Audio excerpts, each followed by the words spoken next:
अस्सलाम वालेकुम dear students. आज के लेक्चर में हम बात करेंगे about nuclear density. Students, last lecture में हमने न्यूक्लियर साइज़ डिस्कस किया था और उससे पहले हम न्यूक्लियर ग्रुप्स और मास ऑफ न्यूक्लियस के बारे में डिस्कस कर चुके हैं। तो आज के लेक्चर में हम देखते हैं कि न्यूक्लियर डेंसिटी क्या होती है। ठीक है, तो यहाँ से इसको हम स्टार्ट करते हैं।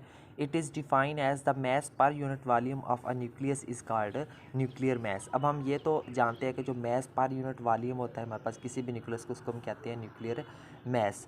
सो यहाँ पे देखिए हमारे पास जो है वो न्यूक्लियर डेंसिटी, सॉरी यहाँ पे न्यूक्लियर मास नहीं आएगा, यहाँ पे आएगी न्यूक्लियर डेंसिटी का लफ्ज़ आएगा। ठीक है, तो मास पर यूनिट वॉल्यूम हमेशा डेंसिटी की इक्वल होती है। तो यहाँ पे बाय मिस्टेक मास लिखा हुआ है, अब यहाँ पे इसको डेंसिटी से रिप्लेस करोगे। ठीक है, सो डेंसिटी का हम जानते हैं कि फार्मूला क्या आता है, mass of nucleus divided by volume of nucleus के बराबर ही होता है। ठीक है, तो डेंसिटी को रो से डोनेट करते हैं, उसकी जगह पर हमने वो लिख लिया। अब यहाँ पे देखिए क्या हो रहा है, मास of each nucleon multiply by total number of nucleons, यानी कि जो मास ऑफ न्यूक्लियस है ये हमारे पास किसके बराबर होता है। ये हमने न्यूक्लियर मास वाले टॉपिक में फार्मूला डिस्कस किया था, वो था हमारे पास mass of each nucleon multiply by total number of nucleons. ठीक है, तो ये था जेड ई जिसको हमने बोला था ना, तो ये आ गया। ठीक है, डिवाइडेड बाय वॉल्यूम, वॉल्यूम की जगह पर उसका फार्मूला आ गया 4/3 पाई आर क्यूब के बराबर आ गया। ठीक है, सो आगे जस्ट हमें ये मैस इंटू ए आ गया। ठीक है, तो आगे देखें यहाँ पे 4/3 पाई, इस आर की जगह पे हमने जो लास्ट लेक्चर में हमने न्यूक्लियर साइज में जो आर की वैल्यू कैलकुलेट की थी वो हमने पुट कर देनी, R naught into A raise to the power 1/3 whole cube आ गया। यहाँ से क्यूब के साथ क्यूब कैंसिल आउट हो गया। ठीक है, यहाँ से ए के साथ ए कैंसिल आउट हो जाएगा।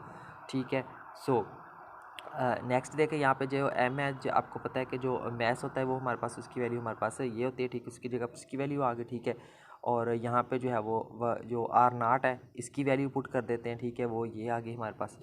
तो आगे जस्ट सिंप्लीफिकेशन है, यहाँ से ए के साथ ए कैंसिल आउट हो जाएगा। बाकी जब हम इन टर्म्स को, बाकी जो मैथमेटिकल टर्म्स है इनको जब हम आपस में सिंप्लीफाई करेंगे तो हमारे पास डेंसिटी की वैल्यू कितनी आती है, 2.97 into 10 raise to the power 17 kg per metre cube. तो hence the nuclear density is independent of mass number A. तो यहाँ से हमें पता चलता है कि जो न्यूक्लियर डेंसिटी है वो मास नंबर से क्या होती है, इंडिपेंडेंट होती है, क्योंकि यहाँ पे मास नंबर तो वैसे ही कैंसिल आउट हो गया था। तो ये था बस छोटा सा हमारा लेक्चर जिसके अंदर हमने न्यूक्लियर डेंसिटी को डिस्कस किया है अबाउट न्यूक्लियस। तो मिलते हैं नेक्स्ट लेक्चर में किसी और टॉपिक के साथ, तब तक के लिए टेक केयर एंड अल्लाह हाफिज़।